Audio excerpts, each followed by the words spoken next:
There's a lot of vibe code options out there, but which one is best? I've had a lot of you guys asking me that very question recently, because one thing is clear. Everyone from beginners through to experts waste a lot of time and experience a lot of frustration with some of these tools.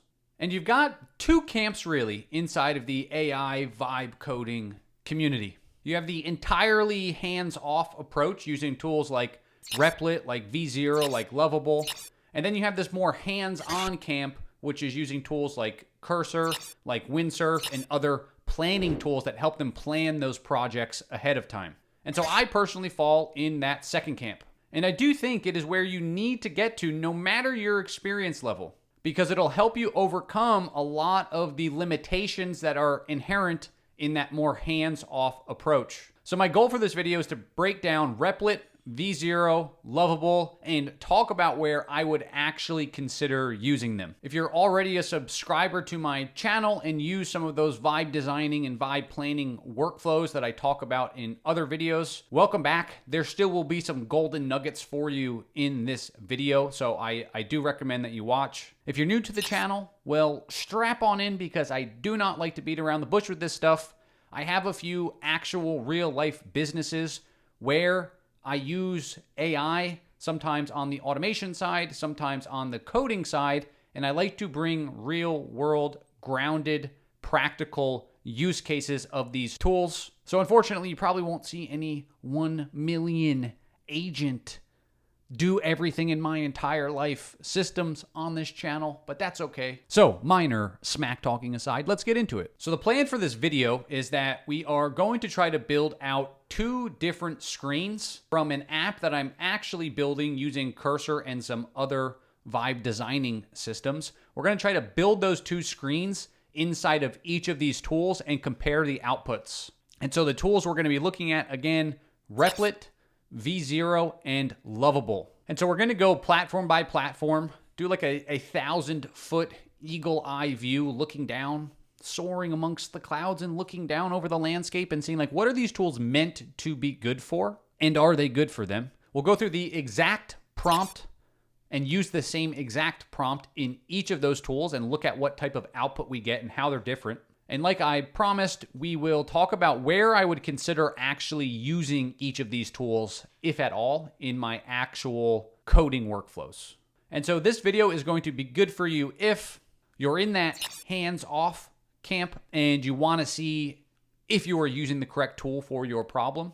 You're in that hands-off camp and you want to just understand where this might start breaking down for you. You're already making the jump over from that hands-off camp to the hands-on camp, and you just want some extra context about the ecosystem and what some of these trade-offs are, what you could be missing, or what you're saving yourself from. Or maybe just like watching these vibe code AI tutorials, you're not in any of those camps necessarily, and you just want to watch. And so if you want to get really good at this like AI-enabled coding stuff, and turn it into something like real for yourself that you could sell, that you could turn into like a legitimate business and try to scale, that you could use maybe practically in your own life to do things around your own home or your own environment or for family members and just do cool stuff with these things. It's pretty critical that you learn this type of stuff and like learn to actually get good with it. You know, I say this in nearly all of my videos, but I will repeat it. When a technical skill becomes a commodity, like what is happening with these AI coding workflows, when that becomes a commodity, meaning everybody can do it, what then differentiates you from any other person? It's your ability to understand what you are doing and architect solutions that actually work. And so that's why you should stay till the end of the video, because I am going to clue you in on a little workflow and two specific tools that can really help you with that. So guys, like I said earlier, I'm building out an app right now that is an AI-enabled or AI-powered news app. It scrubs bias and clickbait and emotional language out of titles and out of stories and only reports you facts. And so I have a very big roadmap for this thing of different features that I want to build. And so I decided to just take two of those features out that are like pretty straightforward and see how these tools could build them. Just designing it out, basic point-click functionality, all mocked data. That means no real backend, no APIs, no authentication, none of that stuff. Let's just see if we were to mock the API responses, how well do these things actually build out my idea for this thing? So the first tool up on the list is v0dev. So v0dev is a tool that is made by Vercel. Vercel is the creator of Next.js. Next.js is one of the most popular React development frameworks around. If you're watching this video, you've probably at least heard of it. And so it stands to reason then that v0 is going to be pretty good at web application development. And that's what we see a lot of examples of here in these screens, right? Web apps. So we have our prompt, which I have pulled directly from one of my Vibe planning videos, actually, shameless plug. And so the reason I've done this is that with any of these tools, vague inputs equals shit outputs. So stepping in and saying, build me an AI news app that scrubs headlines I don't like, probably going to get a pretty crappy response from that. So always, we really do want to be as specific as possible with what we're asking for. And that's why Vibe planning is a very powerful workflow, because it helps us build out those specifics. And so I will very briefly talk about this prompt because we're going to use it in every one of these tools that we're about to go through. I'm not going to read it word for word. I'm just going to give you the high level. Here's one screen for an iOS app, right? This whole thing I'm giving you is one screen for an iOS app. Make sure designing it, keeping in mind that this is going to get ported over to React Native, right? So I would take this and actually go build it out in React Native using a tool like Claude, for example. And so do not build a web-based view. Use dummy data if you need. To give a real example of what this experience might look like, do not build out backend APIs, just mock the responses. And then here's the feature. AI-powered newsfeed feature. Here's the goal of the feature. We want a personalized feed of bias-free news with clean headlines, clean presentation, intelligent sorting, and so on. And then we go on to explain there would be a few different APIs that get used, which again isn't really necessary, but it is part of the planning process, so I have it in here. And then we start giving what the detailed feature requirements would be, right? So it needs to be able to retrieve news, schedule content refreshes, category-based filtering, a credibility ranking system, bias detection and neutralization system so that it can look at headlines and rewrite them if needed, right? So I'm basically just going through and I'm telling it, hey, go build this thing. And now before I get to what it actually built, I went through and I gave it the second prompt because I was happy with that output, right? So that first screen it gave me, I was like, okay, I can work with this.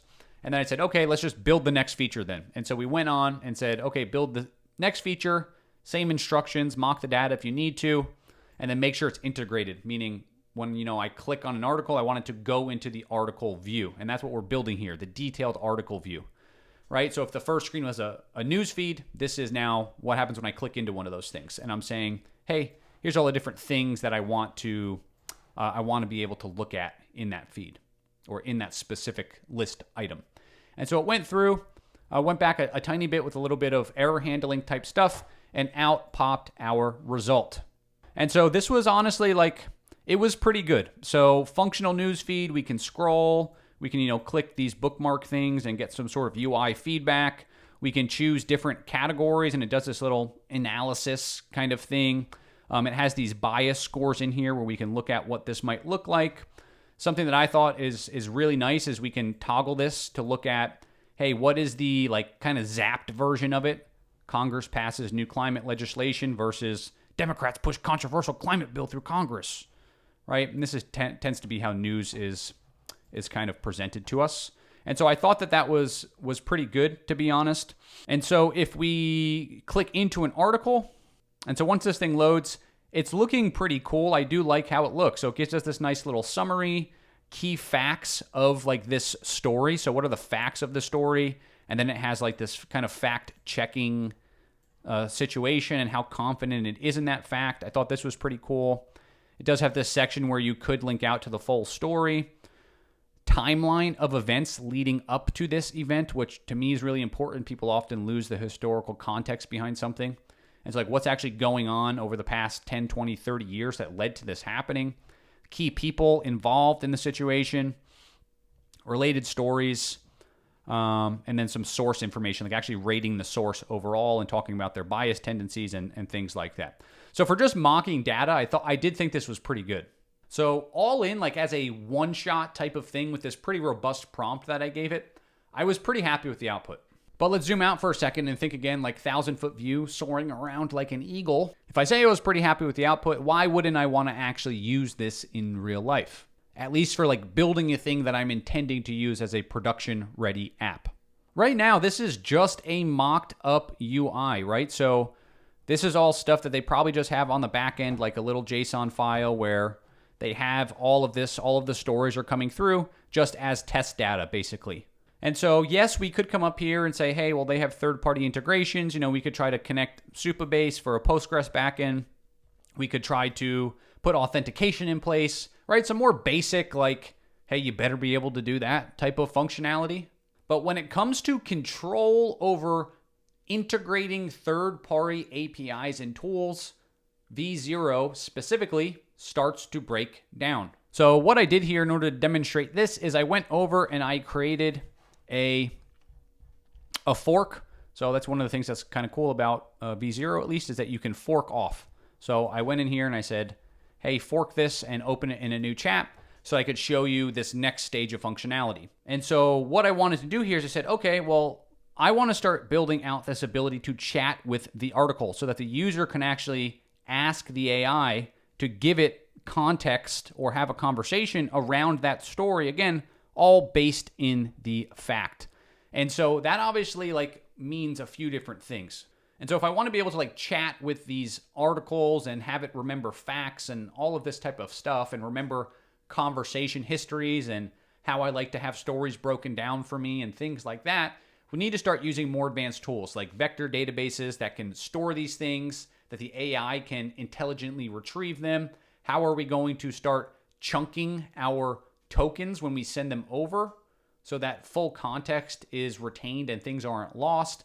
A lot of considerations that start going on under the hood when we want to start building cool stuff, right? Or say that I wanted to start building some sort of intelligent agent using maybe Anthropic or OpenAI to power those things. Well, as we can see here, I went through, I prompted it, I asked it to start doing this. And again, this is based on a pretty robust feature documentation.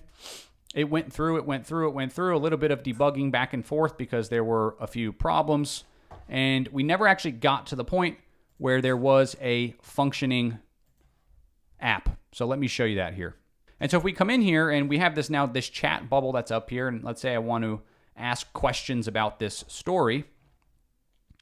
I don't know what opposition has arisen in Congress regarding this thing. All right, now we go out and we start getting all of these different problems that I've lost a lot of time trying to fix this because we are now relying on V0 and whatever models it's using under the hood to try to solve these problems. And so that is one of like the biggest bottlenecks as it stands today with a lot of these tools, is that when we get to the point of wanting to extend this beyond like a very basic MVP or mockup, it starts becoming not necessarily impossible, but very difficult and time intensive to really start building things out. And then especially if you layer on that you may not have a super in-depth understanding of APIs and how a lot of these things work, you're going to start bashing your head against a wall. And so we can see that here where this is the vector database that this tool is allegedly using, and it's just this back and forth fight with the system to try to get it to just like properly connect to the database and start storing things in there and retrieving them, which is something that inside of, again, like a tool like Cursor, it's going to happen very quickly. And so again, once we start getting into these more complicated workflows, things start to become a really big pain in the ass. But then again, I do like the first design that it gave me. And so this is an example maybe of where I would consider using a tool like V0 to specifically design out the initial base functionality. And then once I'm happy with the screens that I have and how they're connected, I could come up here, I could download the code base, and then I could feed that code base as context into a more robust planning tool and say, hey, I already have the scaffolding of this project, but I need to hook it up in this way. Let's proceed and do that. Let's build a plan to do that. So moving on, the next tool, second up, is Replit. So I will say I really like the overall user interface of Replit better. It reminds me of those apps you used to use to like learn how to code, right? It just has a nice UI that I like. Now, one of the things that I really like about Replit that I think is pretty cool is they have all of these pre-built templates. Neither Lovable nor V0 has anything even really remotely approaching the templates that they've built out for us here. And the thing that's nice is they seem to actually be built out by the Replit team. They do have some community-based ones as well. But you kind of have this level of assurance that somebody that kind of knew what they were doing to begin with built this thing out for you. And so again, if we're in that scenario where we have like a slightly more involved use case, like maybe we want to use Anthropic's computer use functionality, just as an example, well, we have something that's already kind of built out for that. And so we can just use this template and then we're off to the races. So a lot of those things that were annoying about V0 where it can't really connect to these third-party integrations really well, and then once you try to debug it, it starts becoming a super big pain in the ass. We don't have that issue as much with Replit because they spend a lot more time to actually tool those things for the user. And so for a beginner, in my opinion, huge value add over a tool like V0. And now another what I would call like large competitive advantage for Replit kind of stems from its history. And so the company was created by someone that was trying to figure out how to run Python in like browser environments. So pretty cool to see how it's now grown into this like company that we're all using for this vibe coding stuff. But that's how it started. And so one of the competitive advantages that it has over a tool like V0 specifically is it supports a lot of extra languages. As we can see here, I think it's like almost, I don't know, every major coding language or framework is covered in here. Claiming you can do C++ coding in here. I'm not sure how effective that is. But you have React, Swift if you want to make iOS apps, or TypeScript, or Ruby, or Go, right? There's a lot of different programming languages in here. So this is, again, a huge leg up over a tool like V0. So if you're somebody that doesn't want to be locked into using like a JavaScript stack, which is what happens when you use V0, right? Remember Next.js? This is a very good alternative for you. One other thing that I think is pretty cool over here, we have this bounties option.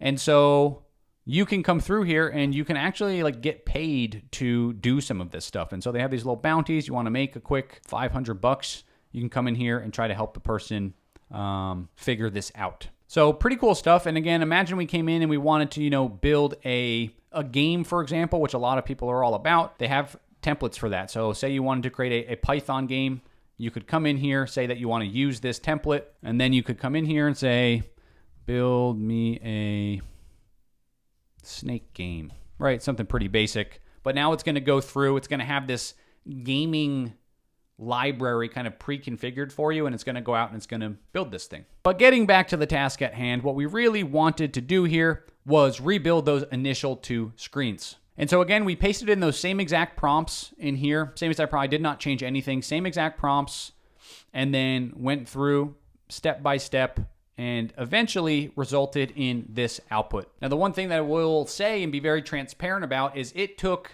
a lot more troubleshooting with Replit to get to this state where the app was actually usable. And so now if we poke around, we can kind of see like a lot of the functionality is pretty much the same. We can do this little toggle between what the original headline was or not. It has a few other little tiny things we can do, like hide an article, things like that.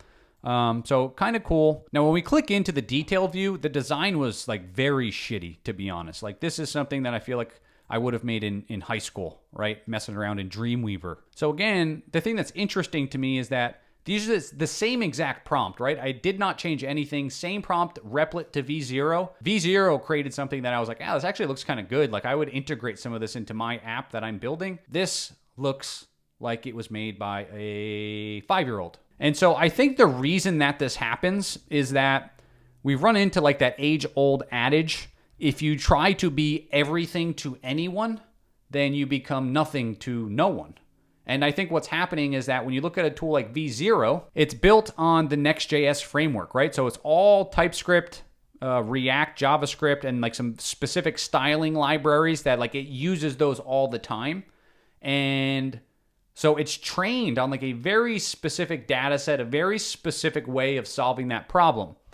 When you go and you look at a tool like Replit, it's not the same case, right? It has all these Python things and C++ and C Sharp and Ruby and all of these different things. And so I think the result of that is if you have like, imagine you had the same amount of resources, which I mean, I'm not sure what the funding of these two different companies is, but just as a thought experiment, if you had the same number of resources, who do you think is going to solve the problem better of building one thing really well? It's obviously going to be V0 because all of the resources are going behind just that one thing. And so I think what we're experiencing with Replit is that, yeah, you can go in and build like a lot of different types of things, but they might all come out like kind of mid-level, right? Kind of mediocre. And so you might be able to get to a point, where you have something like this, but it's going to take like a lot to dial something like this in. The design looks pretty shitty, to be honest. I'm not gonna sugarcoat it. Design's like pretty ugly, even just in this main home feed screen, which you'd think it could be done pretty well. And then we go in here, it's just like, come on, like what were we doing? And I also don't think like the hierarchy of information makes a lot of sense. And it took some liberties that were just like, I don't know, kind of not what I would have wanted it to do. So all in all, let's hit like that 1,000-foot eagle eye view again and talk about these two real quick. V0 got us like a pretty nice looking functioning mockup in JavaScript pretty quickly without a lot of headache until it came to the point where we needed to start building more complicated backend functionality. And now Replit has kind of taken us to a similar point with a little bit more bugs along the way, but the end UI output was honestly kind of bad. And so the assumption as to why that's the case, V0 focuses on just one tech stack pretty much, whereas Replit is kind of half-assing a bunch of different tech stacks in a way. And by the way, I fully recognize that we live in an incredible time where computers can literally code for themselves. I'm not trying to shit on Replit. It's just that for the use case that I would consider using this for, and that I think a lot of you would consider using it for, you're going to have to spend a lot of time debugging things and doing external design work that you might not have to do with a tool like V0. But if your project is taking you outside of the realm of JavaScript, then Replit might actually get you where you're going faster. So again, the most important, most critical question is asking yourself what it is that you are trying to do and making a decision based on that. And so last and frankly, the most disappointing to me is Lovable. And so here we are inside of Lovable, a lot more like Spartan kind of interface, right? Not like a ton of stuff going on, basic prompt area. It really positions itself as like that you can design beautifully, right? And that things are really instant and intuitive and the UI makes sense and it looks really nice. And so that is the lens that I was thinking through this with. And so again, I took that same exact prompt that we've used in every other instance and I cannot get, and I probably did this for at least 30 to 45 minutes of trying to debug this specifically, where it's just failing from a lot of basic syntax errors, which if you think about it, like this is what an AI should at least be good enough at, like syntax of a language. And so it couldn't handle spinning up that mockup. And so kind of disappointing, to be honest. And so what I did next was I just used one of like the very vanilla, like one of these things down here was like build a dashboard. And so I did that. I used this, build a dashboard thing and I'll connect the back end later. And I mean, the output that we got, like it looks, pretty nice, right? It looks like a modern kind of like SaaS company, right? It does. So it looks pretty nice. So yeah, the aesthetics of it look pretty nice. But again, like I think if you're approaching this like, hey, I want to build some cool shit that I can like actually sell, actually turn into a business, actually use, then Lovable, I think just like fell mega short of that, where like it couldn't build a basic functioning UI mockup with mocked data, and both of the other tools were able to do it without a problem in like the first shot. So what I did was I decided to go back to my vibe design system, and so I really just wanted to get an output from this thing so I could show you guys something that this may have created. And so I went back, I pulled like an actual vibe design prompt, which if you want those prompts for anything, they are in my school group for free. But I took one of those prompts that I use when I teach you guys how to actually do design locally, like not using any of these tools, like how to actually do it in your like local browser. And so I just took what that prompt was and I just said, hey, just go like build this thing. And so we can see it here. We have our template that we use where we're giving it like guidelines on what its aesthetic should look like. So I will say, like, we're obviously giving this a lot more like design direction than the other ones had. So it's like, what would V0 or Replit have made if I gave it the same exact instruction? That would actually be a good test. So I gave it that thing, and then here it all outputs. So we have this little sign-in screen, which I asked for. A nice little UI here, I would say, for like how they chose to present this. It definitely feels more like a mobile app type of experience. I like how it did this thing with the fact and original and how it has this toggle kind of thing over here. So there's definitely pieces of it that I think it did really well, to be honest. But then again, if my goal was just to design something like that, I wouldn't need to pay for Lovable to do that, right? I could just use Claude 3.7, which I already pay for, and my local computer.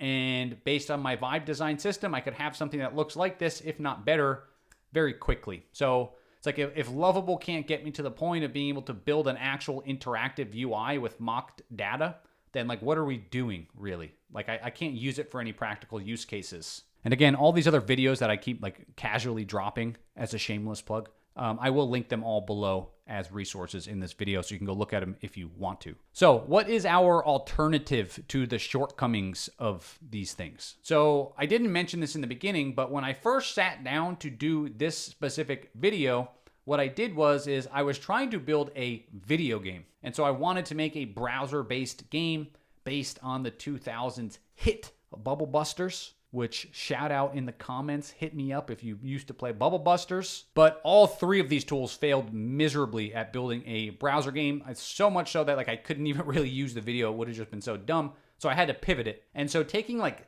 that situation into account, plus this situation, like what are the takeaways? What are the real shortcomings of this thing? If we had to wrap it all up and put a neat little bow on it. They're not very good yet at executing complex logic or interconnected systems. That's number one. Number two, by extension of that, they're really not that good at backend development. Outside of this, like you can connect to a Superbase database now, which again, that's cool, but that's really only gonna take you so far as having like a basic directory app or to-do list app where you want to store like basic user stuff into a database. So again, complicated stuff, especially complicated stuff on the back end, major thumb down. And then number three, and I think this is true of all of these tools, including Firebase Studio, including every other vibe coding type of solution out there, they're almost all really bad at helping you debug problems. And the thing is, that's like kind of by their design, right? They're meant to obfuscate really technical things so that a beginner can come in here and just say like, hey, I want to build this thing, build it for me. And it goes out and it does it and it solves the problems and you don't need to think about it. But when you run into a situation where you're genuinely hitting a wall with something, it really breaks down in your ability to get past that bottleneck yourself, because it hides error messages in really weird ways. It doesn't always expose those error messages to you. And so you can't go into a tool like Claude 3.7, for example, and say, hey, help me debug this thing, and have that solution really, really quickly. So again, I think the question you need to be asking yourself is not, should I use this or not, but rather, what exactly are you trying to do? If you want to build something that's really like scalable and sustainable and not like trivial, I would only consider any of these tools as like a UI framework where you can hook together basic functionality with mocked data. You want to do it really fast.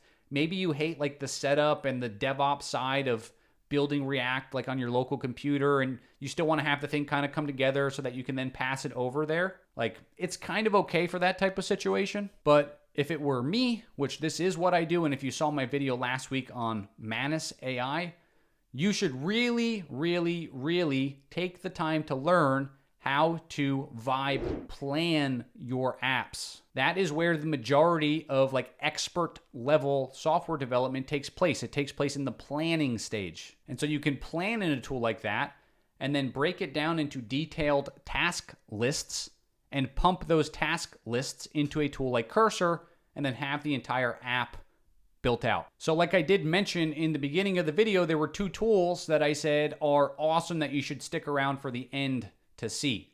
And the first of those I've talked about a lot already, Manus, and I have a video on Manus, how I use it to plan.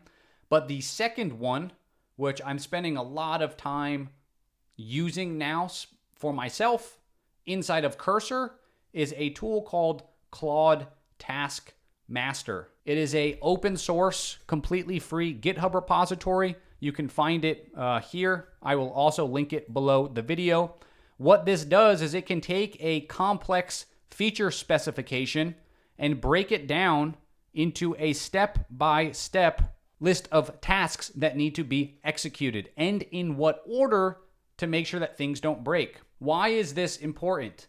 The real competitive advantage of a tool like Replit or V0 is their ability to plan for you. They're taking the features and the thing that you say you want to do, and they're using their agents or their language models to build out a plan for you. Then it goes through and it executes through that plan. And of course, they have little helper functions and things along the way that help make them.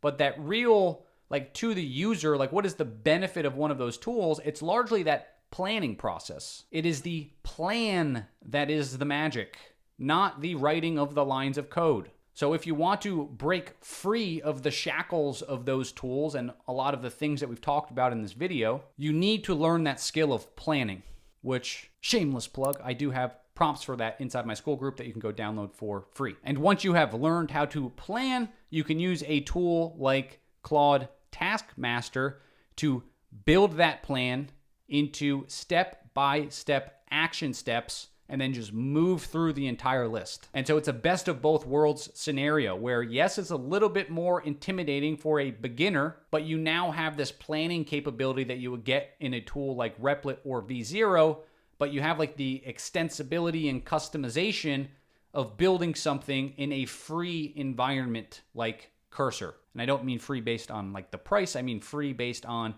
you are free to do whatever you want. You're not locked into Replit or V0 or Lovable's tech decisions or ways of doing things. So that is it, guys. 3 vibe code tools, 2 of which I would actually consider using in any real life scenario. Given that I develop most of my apps in a JavaScript framework, even React Native if I'm building a mobile app, V0 probably takes the cake for me, at least out of this demo that we did. V0, I think, had the best output pretty objectively based on the same input. Now again, there's definitely some niche situations where Replit would be really good for you, but I still do hold that the best thing for you to do for yourself in the long term, learn how to vibe plan, learn how to vibe design, and then start vibe coding in a tool like Cursor or some other AI IDE. Again, if you want any of the templates that I showed here, like the thing I needed to do to fix Lovable in the free school group, you can go download it. But that is it for this video, and I'll see you in the next one.